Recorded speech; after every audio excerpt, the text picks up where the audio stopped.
आऊज़ु बिल्लाहि मिनश शैतानिर रजीम बिस्मिल्लाहिर रहमानिर रहीम रब्बि इश्रह ली सदरी व यस्सिर ली अमरी वहलुल उक़दतम मिन लिसानी यफ़क़हू क़ौली रब्बि ज़िदनी इल्मा अल्लाहुम्मा अरिनल हक़्क़ हक़्क़न वरज़ुक़ना इत्तिबाअ व अरिनल बातिला बातिलन वरज़ुक़ना इज्तिनाबा आमीन या रब्बल आलमीन। अल्लाहुम्मा तहिर क़ुलूबना मिनन निफ़ाक़ व अअमालना मिनर रिया व अलसिनतना मिनल कज़िब व अअयुनना मिनल ख़ियाना फ़इन्नका तअलमु ख़ाइनतल अअयुनि व मा तुख़फ़िस सुदूर आमीन या रब्बल आलमीन। बच्चे, हम डिस्कशन करने वाले हैं चैप्टर नंबर 12।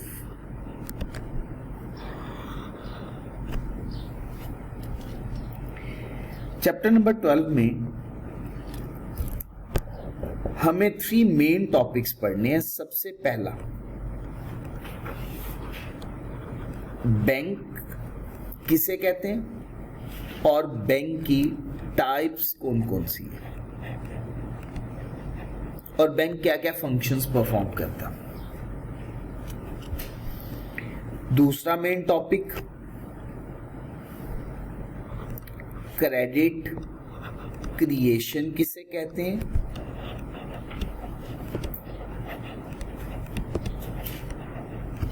या क्रेडिट मल्टीप्लायर किसे कहते हैं।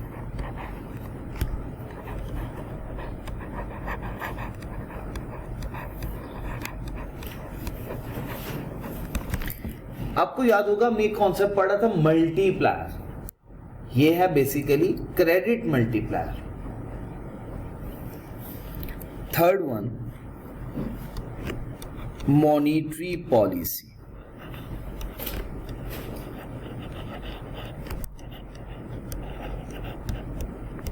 ना सिर्फ मॉनिटरी पॉलिसी के टूल्स बल्कि मॉनिटरी पॉलिसी कितनी टाइप्स की हो सकती है, जैसा कि कॉन्ट्रैक्शनरी मॉनिटरी पॉलिसी और एक्सपेंशनरी मॉनिटरी पॉलिसी।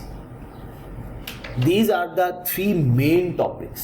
हो सकता है टॉपिक्स के नाम नंबर के हिसाब से 5-6 मौजूद हो, बट कोर कॉन्सेप्ट इसमें 3 यही है। पहला कॉन्सेप्ट क्या है, बैंक किसे कहते हैं और बैंक्स की टाइप्स क्या है।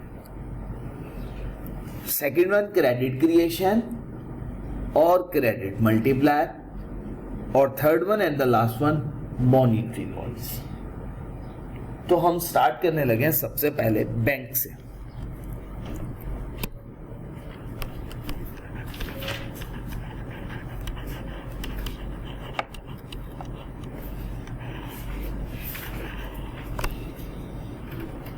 अफजल भाई थोड़ी देर बाद फिर जज़ाक।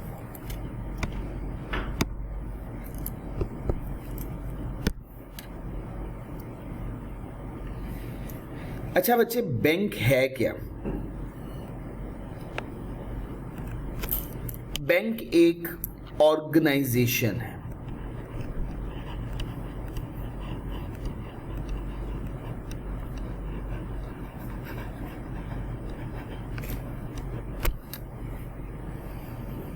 इस ऑर्गेनाइजेशन का काम क्या होता है?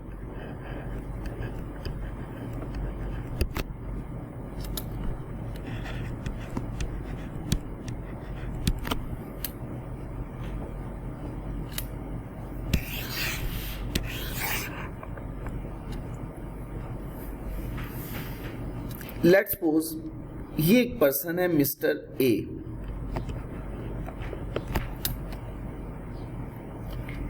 इसके पास पैसे पड़े हुए हैं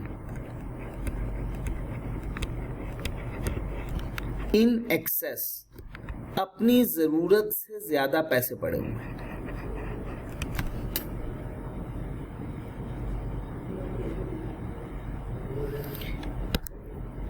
ये पर्सन, इसको चाहिए कि ये पैसे किसी जगह पे महफूज बाहिफाजत रखवा दे या उसे डिपॉजिट करवा दे, इन्वेस्ट कर दे। ये बैंक के पास गया और बैंक में जाके अपने पैसे डिपॉजिट करवा दिए। क्या करवा दिए? डिपॉजिट करवा दिए।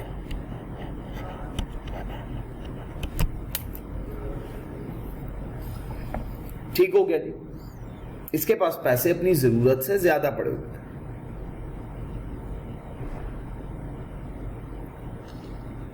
ऑन द अदर हैंड एक और पर्सन है जिसका नाम है मिस्टर बी।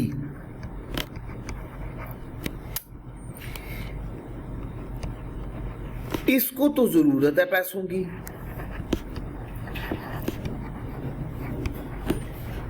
इसको पैसों की जरूरत है।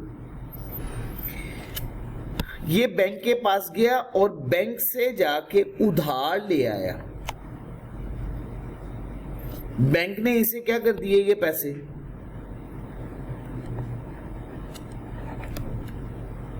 ठीक हो गया। या इसने क्या कर लिया?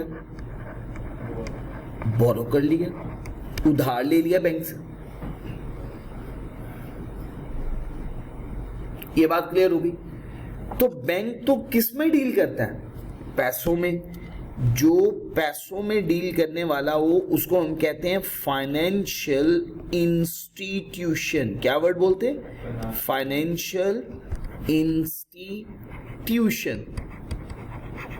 Financial institution.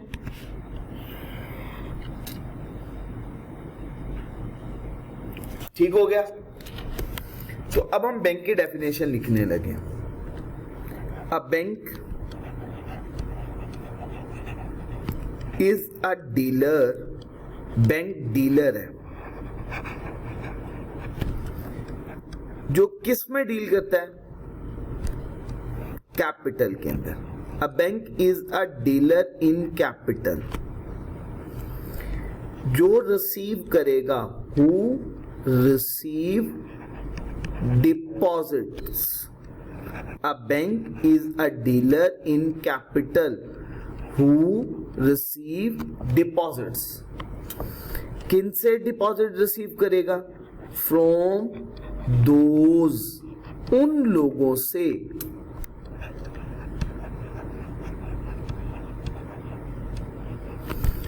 जिनके पास ये पैसा उनकी जरूरत से ज्यादा है।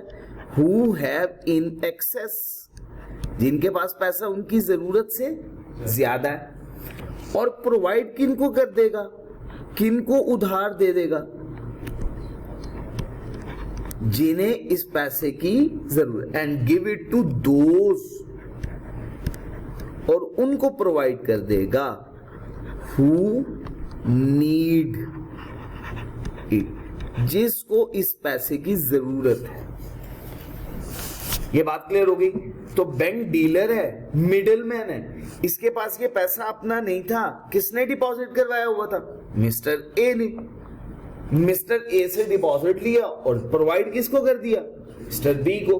मिस्टर ए के पास पैसे जरूरत से ज्यादा थे, मिस्टर बी को उसकी जरूरत थी, उसने मिस्टर ए का पैसा उठाकर मिस्टर बी को दे दिया। अब मिस्टर बी से वो एक extra amount of money charge करेगा, जो के बात बिल्कुल गलत है, ठीक नहीं है। अल्लाह रब्बुल इज्जत ने कहा फ़इल्लम तफ़अलू फ़अज़नु बिहर्बिन मिनल्लाहि व रसूलिही। अल्लाह के खिलाफ ऐलान जंग है। तो क्या है? कौन रिसीव करेगा? बैंक। और ये पे किनको करेगा? ठीक हो गया ना। और ये रिसीव करेगा।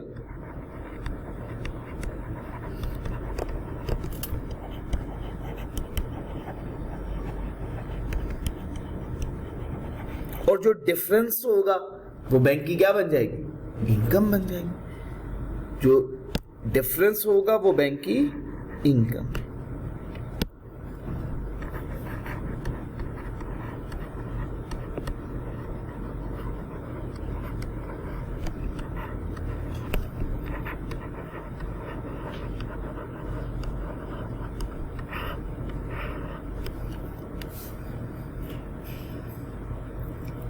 क्लियर हो गया? कोई दिक्कत तो नहीं है? यहां तक कॉन्सेप्ट सारे का सारा समझ में आया? A bank is a dealer in capital और more properly a dealer in money, financial institution. ये डीलर है, मिडलमैन है, डिपॉजिट उनसे रिसीव करेगा जिनके पास ये जरूरत से ज्यादा हो और उनको दे देगा जिनको इसकी जरूरत हो। मेन टाइप्स बैंक्स की,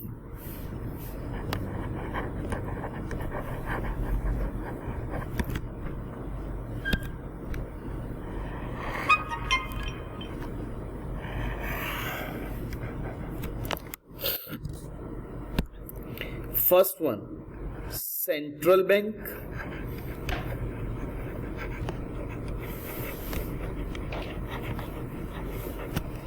और सेकंड वन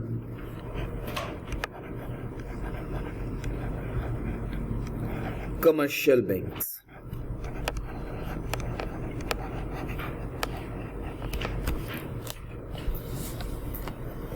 बैंक्स की मेन टाइप्स कितनी है? दो। फर्स्ट वन कमर्शियल बैंक और सेंट्रल बैंक सेकंड वन।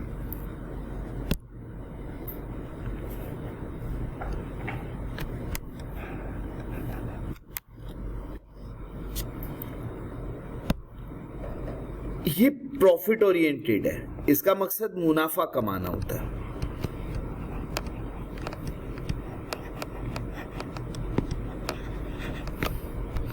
और ये नॉन प्रॉफिट, इसका मकसद मुनाफा कमाना नहीं। नॉन प्रॉफिट और नॉट फॉर प्रॉफिट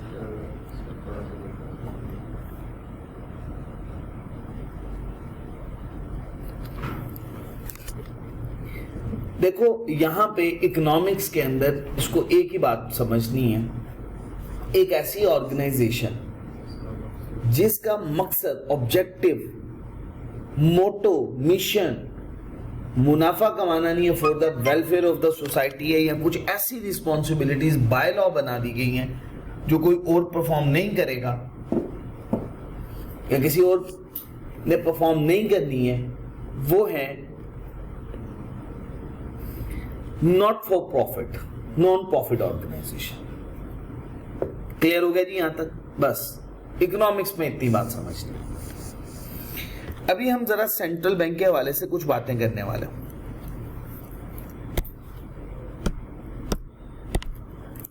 आऊज़ु बिल्लाहि मिनश शैतानिर रजीम, बिस्मिल्लाहिर रहमानिर रहीम।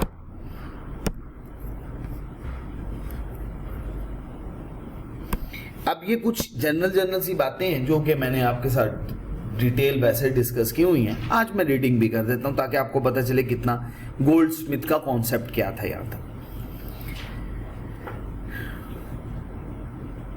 अच्छा, कहता है जी बैंकिंग सिस्टम स्टार्ट तब हुआ जब लोगों ने अपने प्रीशियस कॉइन को महफूज करना था। पहले कॉइन्स बने हुए होते थे या तो गोल्ड के या बच्चे बने हुए होते थे सिल्वर के।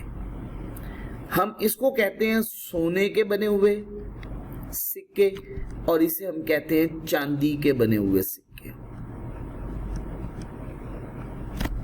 सोने और चांदी के बने हुए पैसे को इंसान ने महफूज करना होता था। विद लोकल गोल्डस्मिथ मतलब अमीर इंसान,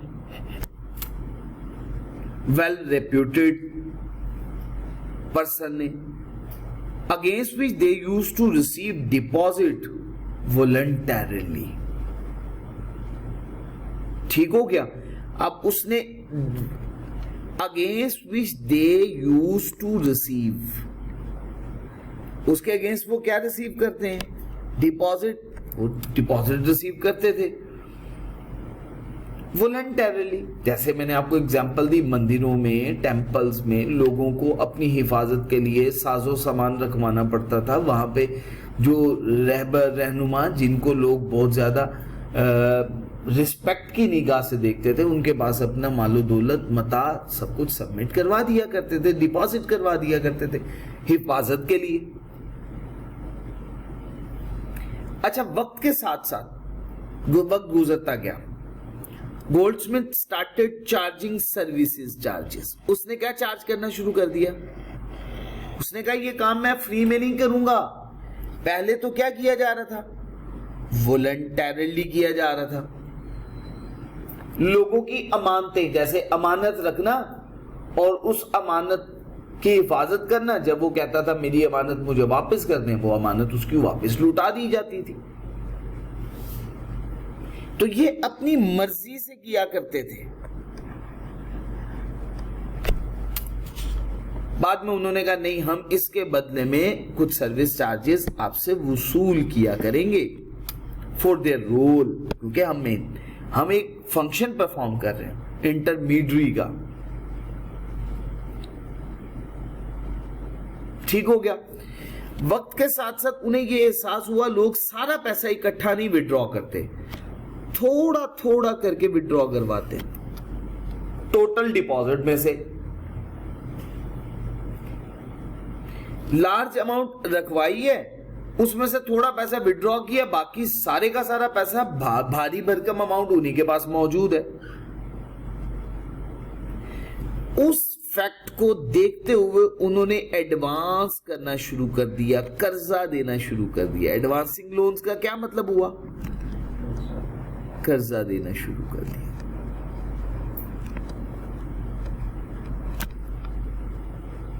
नॉर्मल रिटर्न्स के ऊपर लोगों का यकीन क्योंकि गोल्डस्मिथ पे था, उन्होंने एक्सेप्ट किए receipts issued by them and use them as a medium of exchange. अब लोगों का यकीन है, अब देखिएगा, लोग गोल्डस्मिथ पे यकीन करते थे, गोल्डस्मिथ उनसे पैसे रिसीव करता और उसके बदले में उनको रिसीट इशू कर दिया करता था। अब वो रिसीट को एज ए मनी ट्रीट करना शुरू कर दिया उन्होंने। अब क्या हुआ, अब जरा देखिएगा, एज पीपल ट्रस्ट गोल्डस्मिथ, लोगों का ट्रस्ट था, किस पे ट्रस्ट था, गोल्डस्मिथ पे। उसके पास डिपॉजिट है, रिच है, मालदार है, पैसे हैं। They agree to accept receipts issued by them. लोगों ने क्या करना शुरू कर दिया, एग्री कर दिया कि जी ठीक है, आप हमारा मालो मता रखें, उस पर हमें क्या दे दें, रिसीट इशू कर दें। और उस रिसीट को उन्होंने as a medium of exchange, खरीदो फरोख्त के लिए जो मीडियम यूज किया जाता है, वो पैसे को, वो रिसीट को कंसीडर करना शुरू कर दिया। मतलब क्या, ट्रीट करना शुरू कर दिया एज ए मनी।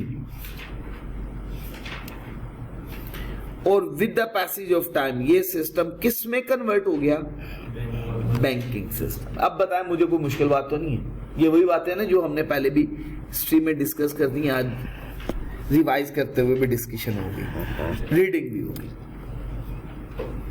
क्लियर हो गया जी यहां तक? इस पैराग्राफ में कोई चीज ऐसी नहीं है जो मुश्किल होगी। अच्छा, बैंक क्या है, फाइनेंशियल इंस्टीट्यूट। बैंक क्या है, फाइनेंशियल इंस्टीट्यूट, पैसे का लेन देन करता है। इसके अलावा ऐसी फाइनेंशियल कॉन्ट्रैक्ट्स करता है, फाइनेंशियल इंस्ट्रूमेंट्स इशू करता है। तो ये बहुत सारे फंक्शंस है इसके जो परफॉर्म करता है।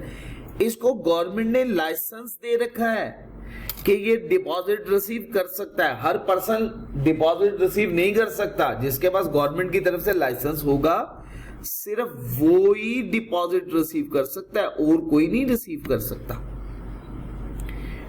विच देन इन्वेस्ट दीज फंड्स, जो बाद में उसको क्या कर सकता है, इन्वेस्ट कर सकता है। किस में इन्वेस्ट कर सकता है, नंबर ऑफ सिक्योरिटीज के अंदर। वो डिफरेंट सिक्योरिटीज हैं, बॉन्ड्स में और सिक्योरिटीज में, टीएफसीज, पीटीसीज, इसके अलावा redeemable preference share, different securities है। ठीक हो गया जी बच्चों? बैंक एक फाइनेंशियल इंस्टीट्यूशन है जो रिसीव क्या करेगा, डिपॉजिट, और इशू क्या कर देगा, लोन्स। वही बात है ना मिडलमैन की। अच्छा जी, बैंक फाइनेंशियल इंस्टीट्यूशन है जो इंगेज होगा बोरोविंग के अंदर और लेंडिंग के अंदर। बोरो का क्या मतलब है, बैंक उधार पैसे ले रहा है, डिपॉजिट रिसीव कर रहा है। बेसिकली ये जो बोरो करना का मतलब क्या है, डिपॉजिट रिसीव करता है। तो बोरो कर लिया ना बैंक ने। लेट्स सपोज अगर किसी पर्सन ने, जैसे अभी हमने एग्जांपल ली, हमने कहा ये एक है मिस्टर ए, गौर से समझनी है बात। मिस्टर ए है, ये पर्सन है मिस्टर बी।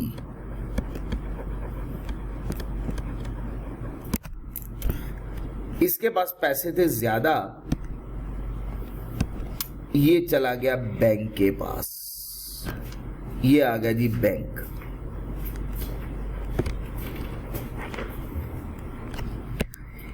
मिस्टर ए ने पैसे बैंक को डिपॉजिट करवा दिए। अब आप मुझे बताइएगा, जब पैसे बैंक में रखवाए जाएंगे, बैंक वाला इसकी क्या एंट्री पोस्ट करेगा? इस डिपॉजिट की एंट्री बैंक वाला क्या पोस्ट करेगा? एंट्री बैंक के हिसाब से पोस्ट करनी है। बैंक वाला एंट्री पोस्ट करेगा कैश बढ़ गया, और वो उस पर्सन को, मिस्टर ए को, जिससे उसने पैसे रिसीव किए, क्रेडिट कर देगा। एनालिसिस क्या हुआ? एक तरफ कैश बढ़ गया, दूसरी तरफ लायबिलिटी बढ़ गई। ये बात क्लियर हो गई ना? एक तरफ तो क्या बढ़ा? कैश। दूसरी तरफ क्या बढ़ गया? लायबिलिटी। लायबिलिटी इंक्रीज हो गई।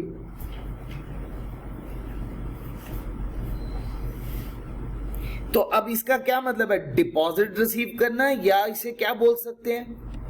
बोरो करना।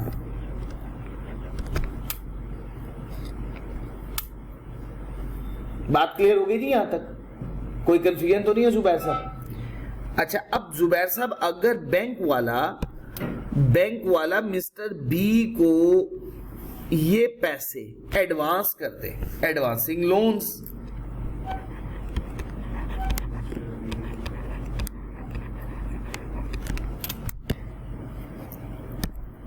इस केस में एंट्री बताइएगा। अगर एडवांस करे लोन मिस्टर बी को, फिर क्या एंट्री पोस्ट होगी? अच्छा, अब वो एंट्री पोस्ट करेगा, मिस्टर बी को कर देगा डेबिट। बेसिकली उसने इन्वेस्टमेंट कर डाली ना इस केस में।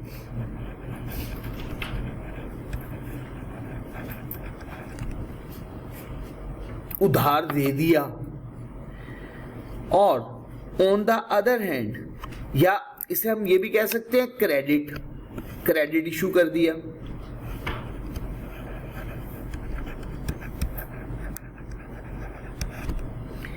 अच्छा, और बैंक या कैश डिक्रीज हो जाएगा। एनालिसिस क्या होगा इस केस में? एक तरफ एसेट बढ़ गया, दूसरी तरफ एक और एसेट कम हो गया। बात क्लियर है जी? कोई दिक्कत तो नहीं है? यही काम है। यहां पे हमने यही वर्ड बोला,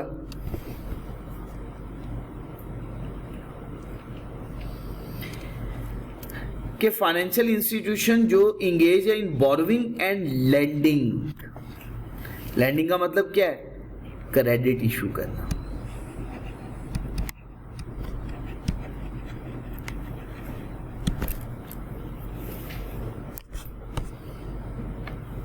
सही हो गया जी?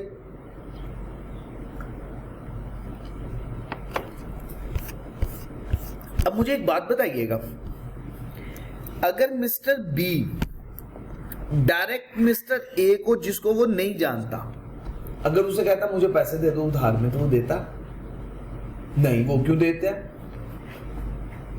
वो तो जानता ही नहीं है। तो इसका मतलब है इनडायरेक्टली मिस्टर ए से पैसा मिस्टर बी के पास गया है, डायरेक्ट नहीं गया, इनडायरेक्टली थ्रू बैंक। अब ये बात भी पढ़िएगा, फाइनेंशियल इंटरमीडियरी है बैंक, फाइनेंशियल इंस्टीट्यूशन है। अब इंटरमीडियरी का मतलब क्या हुआ? Middle man. अब समझ आ गई? मिडल मैन है ये।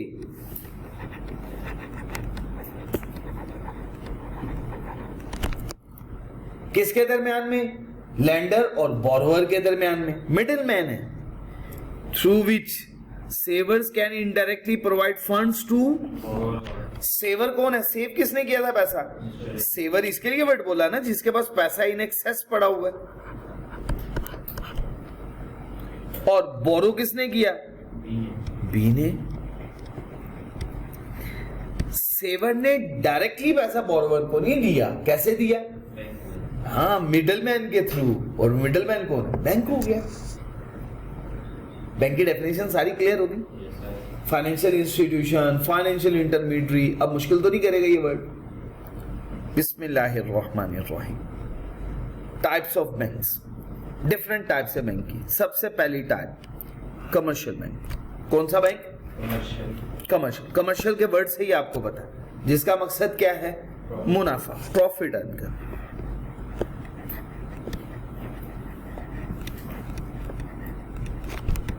प्रॉफिट ओरिएंटेड बैंक है।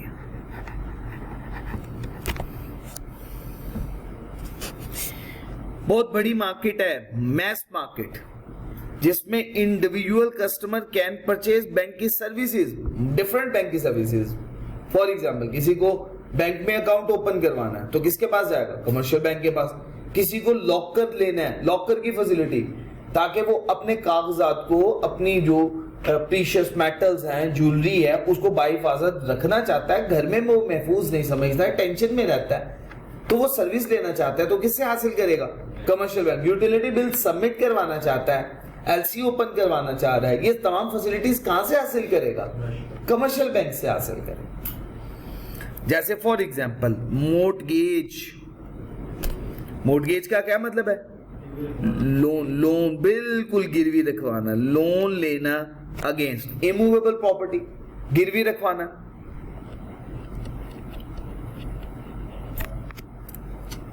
ठीक होगा जी। इसी तरह से अकाउंट ओपन करवाना, चेकिंग अकाउंट, पर्सनल लोन्स लेना या अदर बैंक सर्विसेज हासिल करना। कोई मुश्किल बात तो नहीं। इसकी एग्जांपल्स क्या है? Allied bank limited, ABL, Alfalah limited, Alfalah bank, Askari bank limited, ये इसकी एग्जांपल्स बन गई। अच्छा, इसके बाद आ गया रिटेल बैंक। कौन सा बैंक? रिटेल। रिटेल बैंक, जिसकी भी बहुत बड़ी मार्केट, मैस मार्केट, बहुत बड़ी मार्केट है। ये करता क्या है? Individual customer can purchase mortgage, checking account, personal loans और अदर बैंक सर्विसेज। ये तमाम कमर्शियल बैंक जितने भी हमने ऊपर पढ़े, उनके लिए यही टर्मिनोलॉजी यूज होती है रिटेल बैंक्स की। ठीक हो गया? ये वही वाली बात है ऊपर वाली। अब आते हैं अगली वाली बात, स्पेशलाइज्ड, जो किसी खास किस्म का बैंक है। जैसे किसान को कर्जा चाहिए कल्टीवेशन के लिए, अब किसान किसके पास जाएगा? आम कमर्शियल बैंक के पास जाए, ज्यादा बेहतर नहीं है वो किसी ZTBL के पास चला जाए, agriculture development bank of Pakistan के पास जाए, उनसे जाके कि मुझे बीज की जरूरत है। वो कहेंगे यार तुम्हें बीज का पता है? बीज कहां से मिलेगा तुम्हें? अच्छा बीज कहां से मिलेगा पता है तुम्हें? कैरेक्टरिस्टिक्स का पता है अच्छे बीज का? जी मुझे पता है। वो पूछेंगे हाँ इसको वाकई पता है, कर्जा दे दो। अगर उसको नहीं पता तो बजाय इसके उसे कर्जा दो, उसे अच्छा बीज अरेंज करके दे दो, फसल अच्छी हो जाएगी उसकी। ये स्पेशलाइज्ड बैंक है। वो क्या, वो कहता है जी मैंने ट्रैक्टर खरीदना है, मिल्लत का ट्रैक्टर, मुझे पता बड़ा अच्छा मिलता है, मुझे पैसे नहीं मेरे पास हैं, खरीदना है मैंने। उन्होंने कहा पता है तुम्हें कहां से मिलेगा, कितने का मिलेगा, पता है तुम्हें? उसने कहा नहीं, तुम कर्जा छोड़ो, हम तुम्हें ट्रैक्टर देते हैं, किसने दिए रखना। ये क्या है? Specialised bank. ये किसी स्पेशल पर्पस के लिए बना हुआ है, स्पेशल फंक्शन परफॉर्म करने। जी बच्चे, एक बैंक जिसका स्पेसिफिक सेक्शन है इकोनॉमी के अंदर, फर्म्स और customers have access for specialised forms of banking services. इनको एक्सेस किस लिए किया जाता है? ताकि उनसे स्पेशलाइज्ड किस्म की सर्विसेज हासिल की जा सके। जैसे सबसे बड़ी एग्जांपल्स है TBL, SME small and medium enterprise bank हो गया। उसके बाद आ गया कोऑपरेटिव बैंक।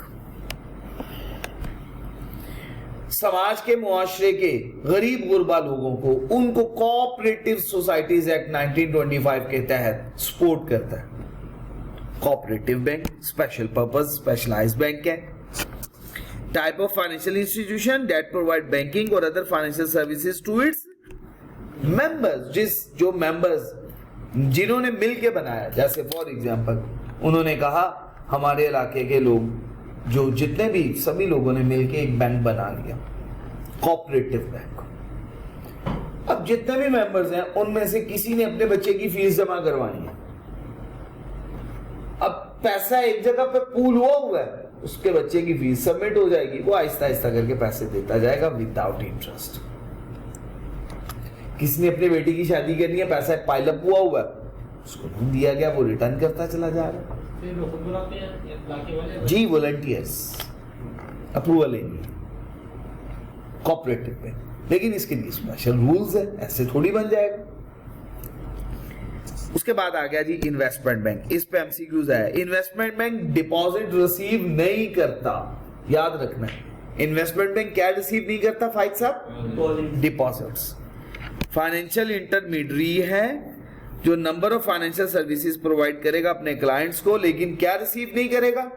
डिपॉजिट रिसीव नहीं करेगा। इसकी मुख्तलिफ एग्जाम्पल यहाँ पे मौजूद है। नहीं, बैंक ऐसे नहीं बनता। बैंक के लिए गवर्नमेंट से आपको लाइसेंस लेना है, state bank of prudential regulation follow करने हैं, बैंकिंग ऑर्डिनेंस और कंपनीज एक्ट, वो सारी रिक्वायरमेंट्स, ऐसे नहीं।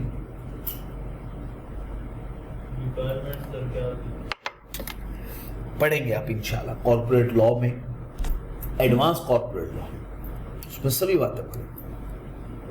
आपने पे डिपॉजिट्स नहीं होगी तो क्या सिर्फ ये इन्वेस्टमेंट प्लान है आपके पास है, लेट्स सपोज बहुत सारा पैसा,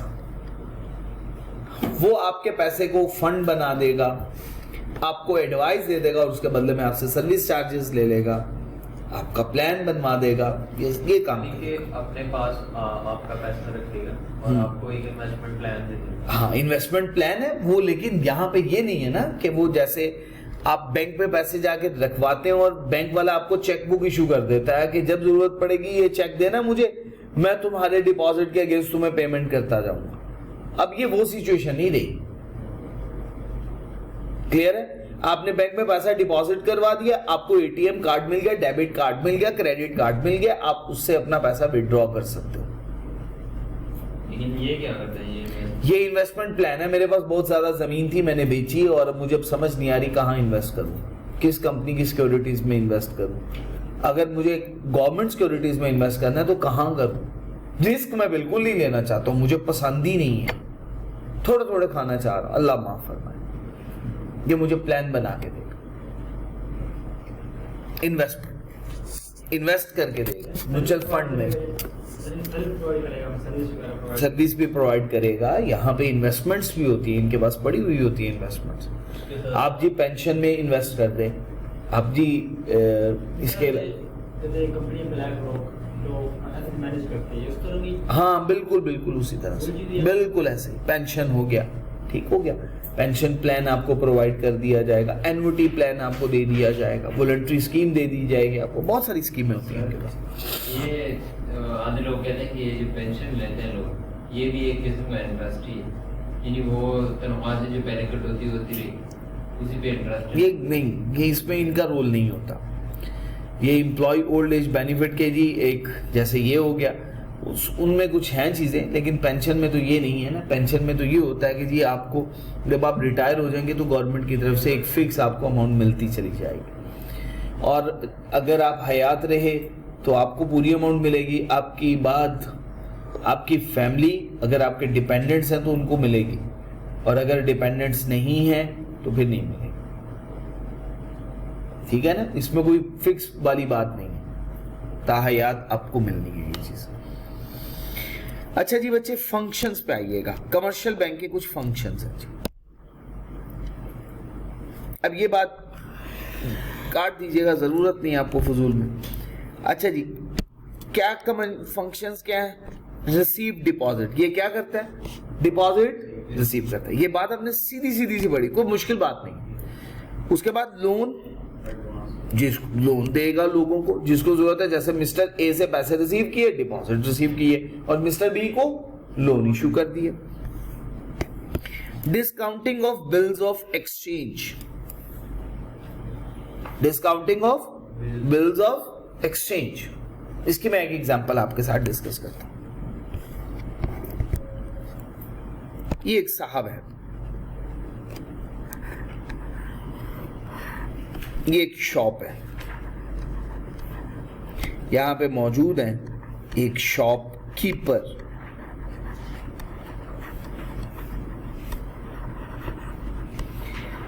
जो ग्रोसरी की शॉप को रन कर रहे हैं।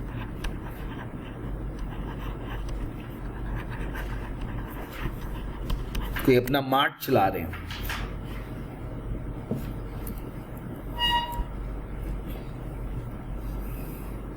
ठीक हो गया।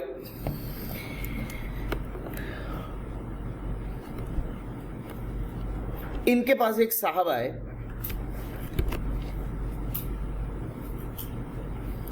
आके कहते हैं भाई मुझे कुछ आइटम्स आपसे खरीदनी है लेकिन ऑन क्रेडिट। आइटम्स खरीदनी है लेकिन ऑन उधार पे। इन्होंने कहा मैं उधार पे सामान नहीं देता हूं। उन्होंने कहा देख लें, मुझे आप जानते भी हैं, पहचानते भी हैं, मुझे पैसों की ज़रूरत है, पैसे नहीं है अभी फिलवक्त, उधार पे सामान दे दे मुझे। इन्होंने कहा चलो ठीक है दे दूंगा लेकिन बिल ड्रॉ करूंगा। इन्होंने कहा ठीक हो गया, बिल ड्रॉ कर लीजिए। मैं एक वैसे सिंपल सी एग्जांपल शॉर्ट करके कम टाइम में बताना चाह रहा हूं, लेकिन अभी प्रैक्टिकली इतनी ज़्यादा इसकी एप्लीकेशन आपको नज़र नहीं आएगी। जहां पे नज़र आएगी वो थोड़ा सा कॉम्प्लेक्स है, उससे सेव करवा रहा हूं। इन्होंने कहा ठीक है मैं बिल ड्रॉ करूंगा, आपने उस बिल को एक्सेप्ट करना है। क्या करना है? इस बिल को एक्सेप्ट करना है। एक्सेप्ट करने के बाद ये बिल मेरे पास पड़ा होगा, मैं आफ्टर 30 डेज आपके पास आऊंगा और ये मैंने पैसे आपसे रिसीव कर लेने हैं। इन्होंने कहा ठीक है। इन साहब को पैसों की अगले ही रोज जरूरत पड़ गई। इनको पैसों की जरूरत कब पड़ गई? अगले ही रोज। अच्छा, ये आइटम्स खरीद के गए थे 10,000 रुपए की उधार में, जिसके पैसे 30 दिन के बाद मिलने हैं, और ये शॉपकीपर को जरूरत अगले ही दिन पड़ गई। इन्होंने रिक्वेस्ट की कि भाई मैंने भी तुम्हारी मदद की थी, मुझे पैसों की जरूरत आज ही पड़ गई है, तुम आज ही दे दो। इन्होंने कहा नहीं, 30 दिन तक मैं नहीं दे सकता हूं, मेरे पास नहीं है। ये बिल लेके किसी बैंक वाले के पास चले गए। बैंक वाले ने कहा कि बिल 10,000 रुपए है, इस 10,000 रुपए के बदले में 9,700 रुपए हम आपको दे देते हैं, आपको पे कर देंगे, 300 रुपीज हम डिडक्ट करेंगे डिस्काउंट, और 30 दिन के बाद ये पैसे हम इससे वसूल खुद ही कर लेंगे। फैक्टर लगा लिया। इसको कहते हैं discounting of a bills of exchange. तो कमर्शियल बैंक कौन सी फैसिलिटी प्रोवाइड करते हैं? Discounted of a bills of exchange. ठीक हो गया जी बच्चे। उसके बाद लॉकर की फैसिलिटी अभी डिस्कस किया, और क्रेडिट क्रिएशन, उधार देना। कोई मुश्किल बातें तो नहीं है बच्चे, सब बातें स्ट्रेट फॉरवर्ड है। चलो अल्हम्दुलिल्लाह रब्बिल आलमीन। क्या हुआ? देखो क्रेडिट मल्टीप्लायर अभी हम पढ़ने वाले हैं, अभी मल्टीप्लायर से ये बात समझ में आ जाएगी।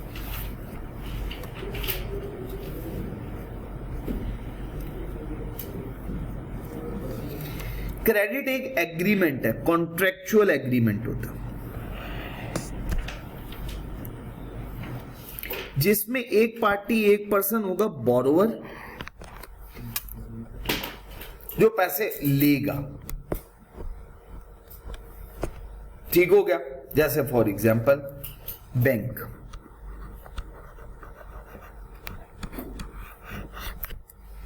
और ये है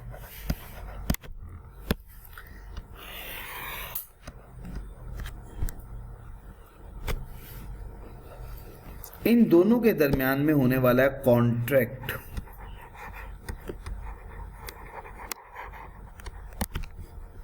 एग्रीमेंट, मुआहिदा। बैंक के दरमियान में और पर्सन के दरमियान में क्या होने वाला है? एग्रीमेंट होने वाला है।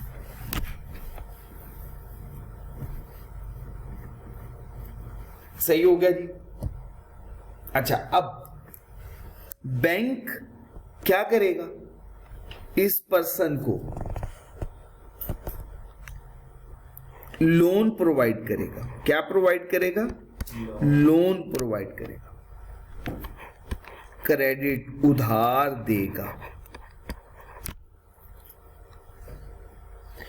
और इससे एक एक्सेस अमाउंट चार्ज करेगा। लेट्स सपोज इसने पे किया 10,000 रुपीज, इसको हम बोलते हैं प्रिंसिपल अमाउंट।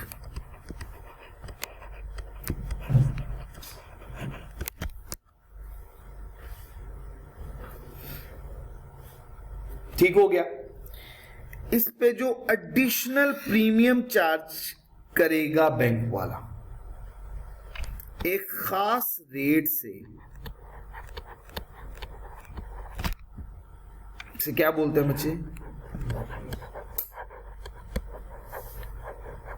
एक रेगुलर इंटरवल के बाद। एक तो ये बात है, ये रेगुलरली पे करना होगा,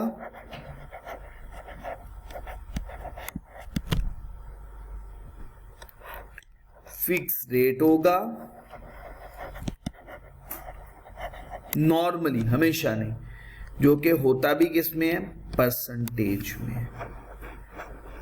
और अप्लाई किस पे होता है? या प्रिंसिपल अमाउंट पे या आउटस्टैंडिंग बैलेंस पे।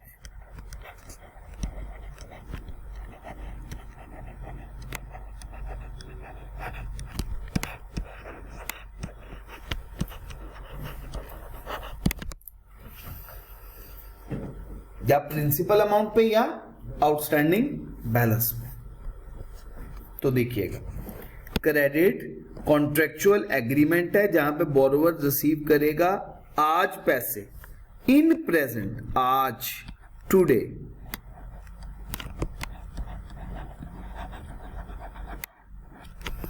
और उसके बदले में इसको पैसे अदा कब करने हैं? फ्यूचर में। कब?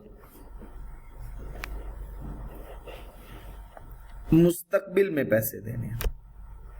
और किसके साथ? एक एडिशनल प्रीमियम के साथ। अल्लाह माफ फरमाए जी। क्रेडिट को हम क्या बोलते हैं? लोन भी बोलते हैं। लोन का मतलब है आप किसी के फंड को इस्तेमाल कर रहे हो और उससे वादा किया है, और उससे क्या किया है? वादा किया है कि आप इसको वापस अदा कर दोगे। कब?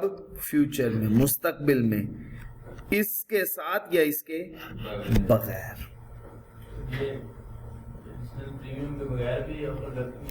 नहीं, बैंक्स तो नहीं करता, लेकिन गवर्नमेंट की तरफ से समटाइम अनाउंसमेंट हो जाती है, और गवर्नमेंट जब भी कोई ट्रांजैक्शन करेगी थ्रू बैंक ही करेगी। फिर क्या हुआ? देखो जी, हमारा बहुत सारे मामलात ऐसे हैं जो इस्लाम के अंदर जायज़ नहीं है, लेकिन हम समझते हैं उसके बगैर ज़िंदगी अब नहीं गुजरती। हीले बहाने हम लोग ढूंढ लेते हैं हमारे यहाँ। तो हमें कहीं ना कहीं किसी न किसी जगह पे कोई ना कोई फतवा देने वाला ज़रूर मौजूद है, और फतवा मिल भी जाएगा। हमारा तकवा हमें इजाज़त देता है कि हम इसको इस्तेमाल करें। मेरा नहीं ख्याल देता। चले लाख कोशिश करें, क्या आपका शक चला जाएगा?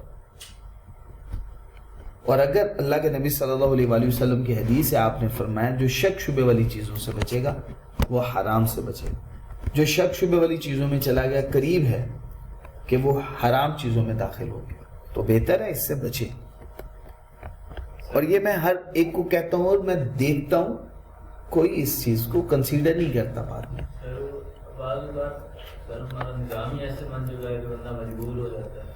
देखो, जहां तक मजबूरी है, जैसे गवर्नमेंट, अब कहने वाले तो ये भी कहेंगे कि आपने देखो जिस मुआशरे के अंदर आप रहते हो या जिस मईशत में रहते हो या जिस मुल्क में रह रहे हो वो मुल्क का निज़ाम चल रहा है, तो फिर आप तो इसका मतलब आप वो आपका मुल्क भी ऐसा है, आप भी ऐसे, ऐसी बातें सुनने को मिलती है। देखो, क्या वो मैनेजमेंट आपके जिम्मे में नहीं ना? आपके जिम्मे उसकी रिस्पॉन्सिबिलिटी आपकी नहीं है। आपकी रिस्पॉन्सिबिलिटी आपकी अपनी पर्सनल मईशत की। आप अल्लाह ने सवाल ये पूछना है आखिरत में जाके आपसे कि भाई तुम्हारे मुल्क ने पैसा कहां से कमाया, नहीं, अल्लाह ने सवाल पूछना है तुमने पैसा कहां से कमाया, कहां खर्च किया। तो हमने इसका जवाब देना है, हमने मुल्क का जवाब नहीं देना है, मुल्क की मईशत का जवाब नहीं देना है, क्योंकि उसकी मेरे कंधों पे जिम्मेदारी नहीं, मेरी जिम्मेदारी मेरे अपनी मईशत की है। तो मैं जब जिस पैटर्न से जिस सोर्स से कमा रहा हूं उसका जवाब मुझे देना है। मैं हद्दुल वुस्ता कोशिश करूं वो पाक, उसके अंदर अगर थोड़ी सी भी खराबी पैदा हुई तो वो मेरे बाकी पैसे को भी खराब कर दे। तो अल्लाह ताला माफ फरमाए। याद है इस्लामी बैंक जैसे मीजान वगैरह हो गए, ये भी इस तरह इंटरेस्ट देते हैं जी। अब इसके ऊपर लंबी चौड़ी बहस हो जाएगी, ठीक है ना, ये बाद में कभी इंशाल्लाह डिस्कस करेंगे इंशाल्लाह। If someone buy good in present but fail to make immediate payment, अगर कोई आज चीजें खरीदे लेकिन आज पैसे ना दे, वो फेवर ले ले कि मैं इसकी पेमेंट करूंगा कब, मुस्तकबिल में, उसको हम कहते हैं क्रेडिट ट्रांजैक्शन या उसे कहते हैं क्रेडिट डील। ये याद रखिएगा, एमसीक्यूज है, पूछ सकते हैं आपसे। चीज आज खरीदना, पैसे मुस्तकबिल में देना, उसे क्या बोलेंगे, क्रेडिट ट्रांजैक्शन या credit deal. Types of credit, different types of credit है, advances, trade credit, bank credit. फर्क समझ लीजिएगा। एडवांस का मतलब क्या होता है, किसी भी कस्टमर से आपने एडवांस रिसीव कर लिया, जैसे होंडा वाले गाड़ी एडवांस में बुकिंग करते हैं, एडवांस पहले ले लेते हैं, 6 माह बाद डिलीवर करेंगे गुड, वो क्या हो गया, एडवांस फ्रॉम कस्टमर। तो ये देखिए, advance from any customer with the promise to providing goods in future के अंदर हम आपकी चीज आपको वापस कर देंगे, आपकी चीज आपको दे देंगे, मुहैया कर देंगे। ट्रेड क्रेडिट क्या होता है, देखो हम सप्लायर से सामान लेते हैं उधार में, इन्वेंट्री हम उसको बेच देते हैं, कस्टमर से पैसे लेने के बाद अपने सप्लायर के पैसे वापस कर देंगे, ये क्या हो जाएगा, ट्रेड क्रेडिट। ये एग्जिस्ट करता है कस्टमर और सेलर के दरमियान में, कमर्शियल सेक्टर में। एक सप्लायर जो सामान बेचता है, उससे सामान हमने खरीदा और उधार में खरीदा, और वो सामान हमने बेचने के लिए खरीदा, इस्तेमाल के लिए नहीं खरीदा। हमने सामान को बेचा, अपने कस्टमर से पैसे रिसीव किए, रिसीव करने के बाद सप्लायर के पैसे वापस कर दिए, अपना प्रॉफिट रख लिया। ये क्रेडिट क्या कहलाएगा, ट्रेड क्रेडिट। ठीक हो गया जी? नहीं, हाँ, ये जरूरी नहीं होता, उससे वादा कर लिया 60 दिन के बाद देंगे, 30 दिन के बाद देंगे, अब वो पैसे आते चले जा रहे हैं, अब जरूरी नहीं उन्हीं चीजों के बदले में आए, बस पैसे आ गए, वो पैसे उसको पे कर।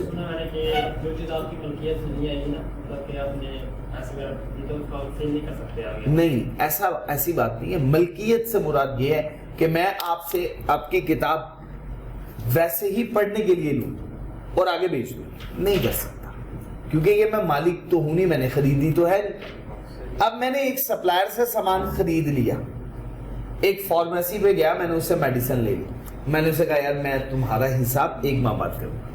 अब मेडिसिन तो मैंने खरीद ली, मैं 1 माह बाद जाकर उसकी मेडिसिन उसको वापस नहीं करूंगा कि ये पकड़ो तुम्हारी मेडिसिन, तुमसे ये लेके गया था, या किसी और फार्मेसी से मेडिसिन खरीद के मैं उसको वापस कर दूं, नहीं, मैंने उसके पैसे देने हैं, क्योंकि मेरा एग्रीमेंट क्या हुआ, ये चीजें मैंने आपको बेच दी, उधार में बेची, अब आपने इसके पैसे आपने अदा करने, हम इस चीज के मालिक बन गए।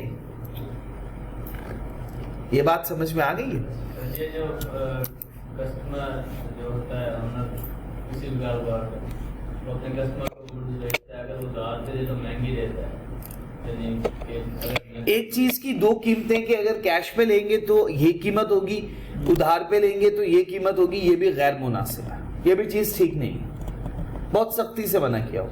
अगर 6 माह के बाद दे रहे हैं, हाँ बिल्कुल आप इसको करेंगे जी, और रिस्क फैक्टर भी इसमें कंसीडर करेंगे, 6 माह इंतजार भी करना है, सब मामलात है।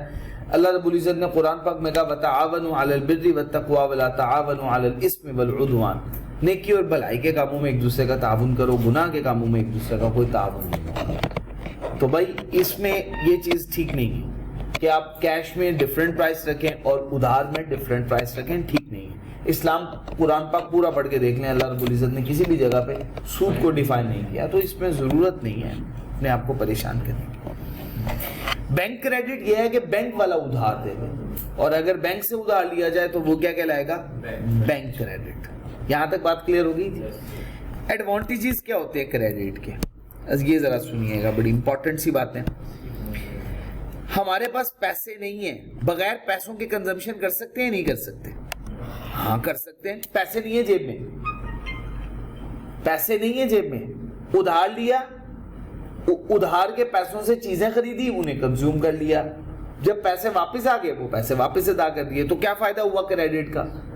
कि पैसों के बिना या पैसे उस वक्त मुयस्सर नहीं थे तो आपने फिर भी गुड्स और सर्विसेज बाय करके उनकी कंजम्पशन कर डाली।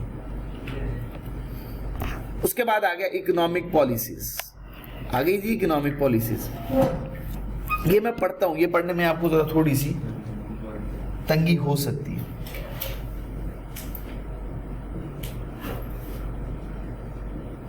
जी बच्चे, बिस्मिल्लाहिर्रहमानिर्रहीम। क्रेडिट मनी बहुत अहम रोल डिटर्मिनेंट है इकोनॉमिक पॉलिसी का। अगर इकोनॉमी के अंदर इन्फ्लेशनरी ट्रेंड हो तो गवर्नमेंट रेट को बढ़ा देती है। जब रेट बढ़ेगा तो लोग क्या करेंगे? ज्यादा कर्जा नहीं उठा पाएंगे, तो पैसे की सप्लाई एंड सर्कुलेशन कम हो जाएगी। पैसे की सप्लाई एंड सर्कुलेशन कम होगी, प्राइस लेवल कम हो जाएगा, इन्फ्लेशन कम हो जाएगी। और ज्यादा अमाउंट जिन्होंने कर्जे लिए होंगे वो ज्यादा अमाउंट पे कर रहे होंगे कॉस्ट ऑफ बोरोइंग की सूरत में, तब भी पैसे की सप्लाई एंड सर्कुलेशन कम हो जाएगी।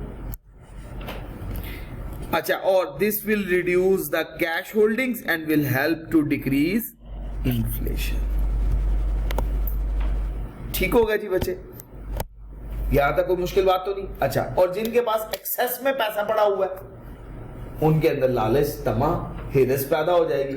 वो जाएंगे जाके उसी वक्त सेविंग डिपॉजिट में जमा करवाएंगे। सेविंग डिपॉजिट में जाएंगे, इन सर्कुलेशन पैसे की सप्लाई कम हो जाएगी, पैसे की सप्लाई कम होगी तभी इन्फ्लेशन कम हो जाएगी। तो ये हर लिहाज से ये बात कवर होगी। तो ये देखिए, this direct people to convert their cash in credit money to gain सूद। और इससे क्या हो जाएगी? This will reduce the cash holding and will help to decrease inflation. उसके बाद working of financial institutions. Financial institution का दारोमदारी किस चीज के ऊपर है? इसी चीज के ऊपर। फाइनेंशियल इंस्टीट्यूशन का दारोमदार किस चीज के ऊपर? इसी काम के ऊपर। अच्छा, फाइनेंशियल इंस्टीट्यूशन का काम ही क्या है? वो ऐसे इंस्ट्रूमेंट इशू करते हैं, वो ऐसे इंस्ट्रूमेंट इशू करेंगे, फाइनेंशियल मिडलमैन होंगे, डीलर होंगे, बोरोवर और लेंडर के दरमियान में डील करवाएंगे। तो ये हो गया वर्किंग ऑफ फाइनेंशियल इंस्टीट्यूशंस। इसकी भी रीडिंग कर दूं बच्चे। क्रेडिट मनी बेसिस है, बुनियाद है फंक्शंस की, किसके? ऑपरेशंस की, तमाम फाइनेंशियल इंस्टीट्यूशन की। मतलब तमाम फाइनेंशियल इंस्टीट्यूशन का मेन मकसद क्या है? उधार देना। तो क्रेडिट मनी तो उनका बेसिक फंक्शन है, बेसिक प्रोडक्ट कह सकते हैं। ये अहम है फॉर मनी लेंडर्स के लिए, ब्रोकरेज हाउसेस के लिए, एक्सेप्ट करना, एक्सेप्टेंस हाउसेस के लिए, वही सब बात है। And for all those who generate their livelihood just because there is a money in the world. ठीक हो गया जी। फाइनेंशियल इंस्टीट्यूशन का काम यही होता है। मनी लेंडर्स हो गए, ये काम मिडल मैन हो गया, किसी के पास एक्सेस में पैसा पड़ा हुआ उनके पास पकड़ाया, वो आगे दे दे, इस्तेमाल करें, ये वही एक्सेप्ट हाउसेस वगैरह हो गए। इंटरनेशनल ट्रेड, अगर आप बैरून मुमालिक से तिजारत करना चाहते हैं तो आपको लेटर ऑफ क्रेडिट इशू करना पड़ता है। वो भी किसका पैसा होता है? उधार का पैसा। तो लेटर किस चीज का? उधार का लेटर। ठीक हो गया जी बच्चे। और उससे आप इंटरनेशनल ट्रेड को एक्सपैंड भी कर सकते हैं, उधार के पैसे से भी कर सकते हैं, और भी बहुत सारी इसकी एग्जांपल्स हैं। Credit money also great expanded the international trade, बैनुल अक़वामी तिजारत को फरोग देता है।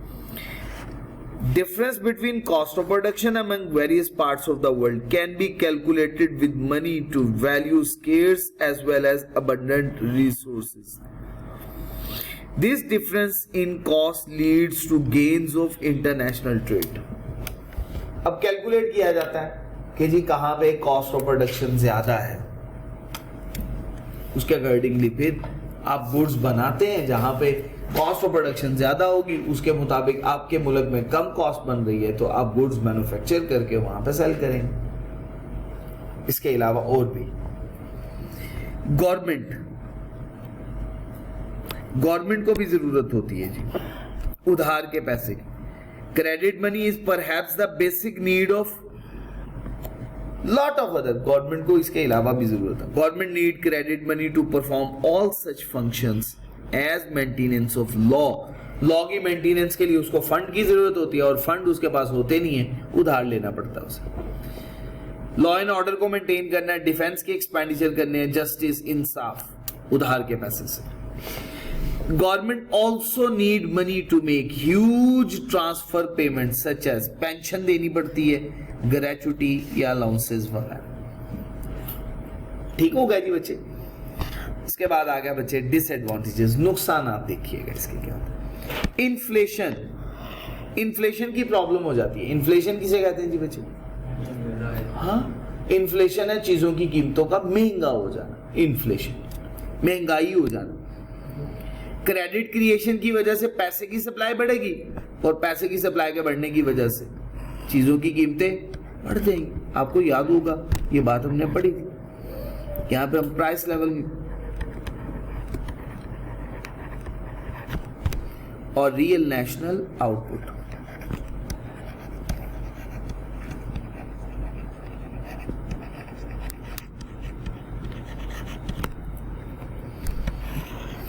Aggregate demand, aggregate short run, aggregate supply curve, ये पॉइंट हो गया जी। Output, price level, long run aggregate supply curve, output at fully employment level. अच्छा जी बच्चे, अगर short run aggregate supply curve fall कर जाए कॉस्ट ऑफ प्रोडक्शन के बढ़ने की वजह से, तो अब आप मुझे बताइएगा क्या इफेक्ट होगा? आउटपुट कम होगा और प्राइस लेवल का बढ़ना क्या है? इन्फ्लेशन। क्रिएशन ऑफ मोनोपोलीज,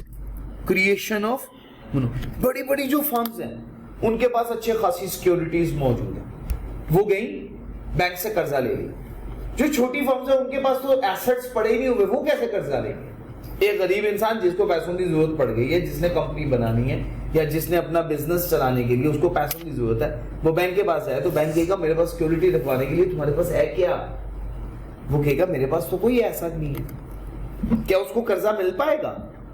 तो इसका मतलब जो पहले ही बहुत ज्यादा अमीर है वो अमीर से अमीर तर होते चले जा रहे हैं, और ये गैप इतना वाइडन होता चला जा रहा है, इतना वाइडन कि लोगों की मोनोपोलीज क्रिएट हो। Creation of monopolies. अब ये देखिएगा, कमर्शियल बैंक आमतौर पे एडवांस करेगा लोन लार्ज स्केल एंटरप्राइजेस को, बड़ी बड़ी ऑर्गेनाइजेशन, क्योंकि उनके पास रखवाने के लिए एसेट्स मौजूद है। एक पर्सन, एक बिजनेस जिसके पास उसकी अपनी बिल्डिंग मौजूद है, वो कर्जा लेने के लिए जाएगा, अपनी बिल्डिंग के कागजात को गिरवी करवा देगा, रखवा देगा, कर्जा मिल जाएगा, बिजनेस को एक्सपैंड कर लेगा। लेकिन जिसके पास तो ये है ही नहीं फैसिलिटी, वो कैसे लेगा कर्जा? Industries, business due to their strong financial position, इस वजह से मिलेगा कि ये पे बैक भी कर सकते हैं, इनके पास इतने पैसे हैं, वापस अदा कर सकते हैं। उससे मोनोपोलीज बनेगी लार्ज स्केल इंडस्ट्रीज की, एंटरप्राइजेस की, और छोटे वाले पिस जाएंगे, वो कंपीट ही नहीं कर पाएंगे, मुकाबला ही नहीं कर सकते, दौड़ में पीछे रह जाएंगे। इकोनॉमिक इंस्टेबिलिटी, देख लो खुद कह रहे हैं, आपकी इकोनॉमिक्स की किताब कह रही है, और हम कहते हैं इकोनॉमी स्टेबलाइज करनी है, इस पर डिपेंड करो, क्योंकि जितने भी यूरोपियन कंट्रीज ने आज तरक्की की है वो इस पे की है। अल्लाह ताला माफ फरमाए। लिबरल क्रेडिट पॉलिसीज आजादाना वो हाइपर इन्फ्लेशन का बायस बनाती है, इकोनॉमिक इंस्टेबिलिटी का बायस बनाती है। US real estate financial crisis, note कर लीजिएगा ये बात, ये आपके सामने है। Liberal consumer financing, consumer consumption purpose के लिए फाइनेंसिंग करता है, वो नहीं देखता मैं बाद में नहीं दे सकता, उसको बस आईफोन 15 प्रो मैक्स चाहिए और वो कहता है थोड़ी थोड़ी किस्तें करके मैं देता रहूंगा। अनप्रोडक्टिव लोन्स, अच्छा अनप्रोडक्टिव लोन्स ये होता है कि आप लोन्स लेते हैं कंजम्पशन पर्पस के लिए, लेकिन वो इन्वेस्टमेंट पर्पस के लिए नहीं होता। जब वो कंज्यूम हो जाता है उसके पैसे वापस लौटाना बहुत बड़ा मुश्किल बात है। अगर इन्वेस्ट किया होगा तो बिजनेस से निकाल के दोबारा दे सकते हैं। Easily available credit money turns into unproductive loans, जो कि वेस्टफुल हो जाता है क्रेडिट मनी। इनकम इनइक्वालिटी, अभी हमने पहले ही डिस्कस किया कि दोनों के दरमियान, अमीर और गरीब के दरमियान में गैप बहुत बढ़ जाता है, वाइडन हो जाता है मोनोपोली की सूरत में। तो क्या होगा? Unequal distribution of wealth, income inequality हो जाएगी। अमीर से अमीर तक, और ये गरीब बेचारे के पास 2 वक्त के लिए खाने के पैसे मौजूद नहीं।